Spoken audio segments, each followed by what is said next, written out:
so a bunch of you have talked about how your wrists get cranky when you're doing exercises like plank, push-up, things where you're supporting your wrists. So I wanted to address that a couple different ways. So there's three things. One is we're going to talk about maybe adding some strength.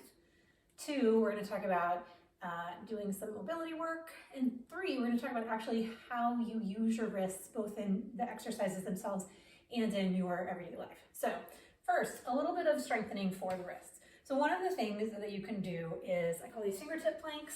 You're just going to put your fingertips on the ground, kind of tent your hands up, and then put weight on them. All right, so you're having to use all these muscles in here to keep your hands pulled up to support, and I'm just putting a little bit of weight, all right? And you can modulate this amount of weight really easily by how far forward you come, how far back you come. Eventually, you might kind of walk your knees back so you have a little bit more pressure, but go slow on these, right? And I mean, there are people who absolutely do these fingertip planks and do all kinds of impressive things, but that's not really our goal. Our goal is really just to make our wrists functional in the things we want to do. So holding this, maybe 30 seconds or so, once or twice as a warm-up, as a mobility exercise, whichever you prefer. So a little bit of strengthening there, supporting yourself in that position. And then that's going to address this side of the forearm and hand. We're going to want to address also the back. Partially because we spend a lot of time typing and doing things like this. So we're always using these muscles that take us this way, our little dinosaur arm muscles. So let's also work the opposite. I'm just going to use these blocks. So a really nice way to do this is to sit with your arm on a table with your weight hanging off the table.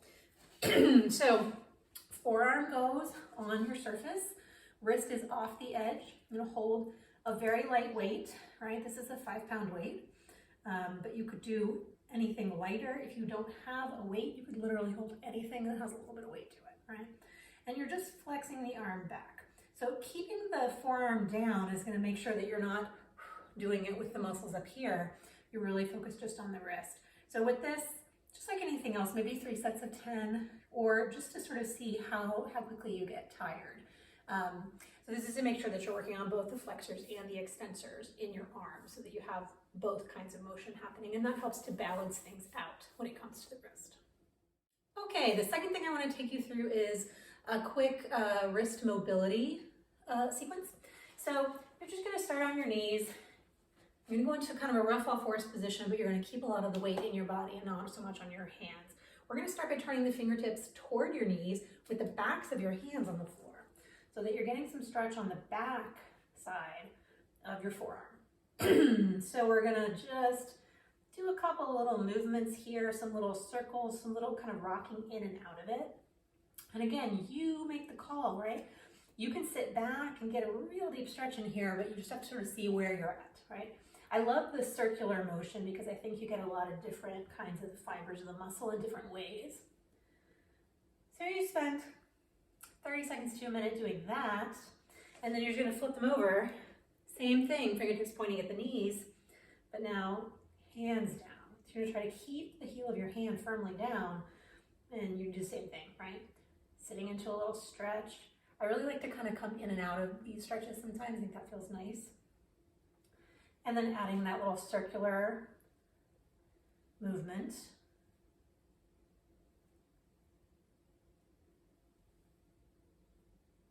All right.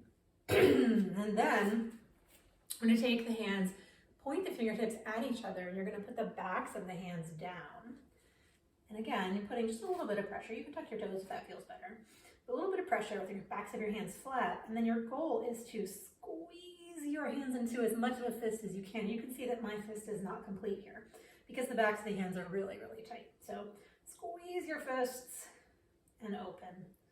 Squeeze your fists. And as you open, you can think about actively pressing the backs of your hands, your backs of your fingers into the ground. Squeeze, open, squeeze, and open. I don't know if you noticed, but I was starting to bend my elbows a little bit to get out of the stretch, which is a very normal thing for our bodies to want to do.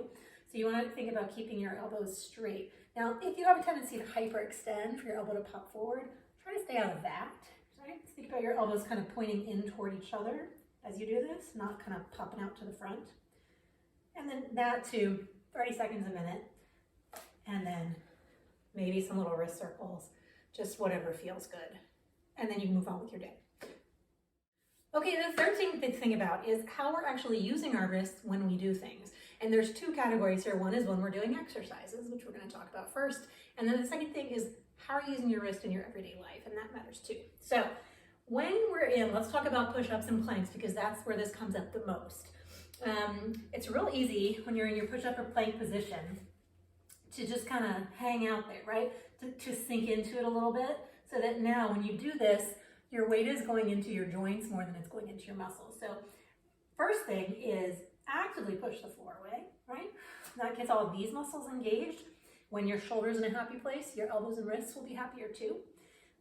The other thing that you can think about is creating a little bit of external rotation of the arms. So if you were looking up from the floor, right? Imagine this is the floor that my hands are on. It's the muscles that would do this, right? So as I do that, kind of like try to lock this into place, everything here activates and again, puts my shoulder in a happier position, which is always going to be good for my wrist.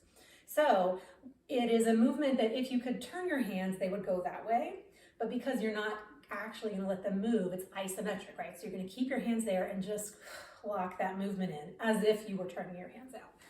So that you're here, right? You're here and you're passive, or you're just kind of thinking about trying to rotate that little piece of the floor that your hand is on out just a little bit. And that's going to get you a little more activation in your plank and your push-up.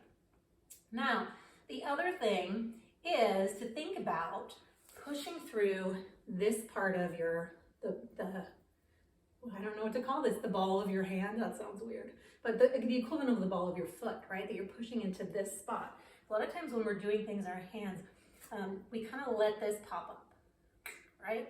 We sink into this, which puts more pressure on the wrist. So get that rotation, push through these two knuckles, right? Your pointer finger and your middle finger. Push through those two knuckles, push through away from the floor, and then you're gonna feel much, much stronger in this position. It'll feel like work at first because you're trying to put all those pieces together, but it will serve you well in the future as you're doing things on your hands, okay? So the other thing to think about though is how do I use my wrists in my daily life? So if you do any kind of like fine work with your wrists, that's a consideration. If you're on the computer all day long, that's a consideration. So some of what's going on for some people might just be straight up overuse. And so for you, trying to think of some ways to minimize or change something so that you're not getting the same level of overuse. And that's going to be different things for different people depending on the requirements of your work and your life. But maybe it's doing sitting and standing desks so that you're at least moving through different angles as you do these things.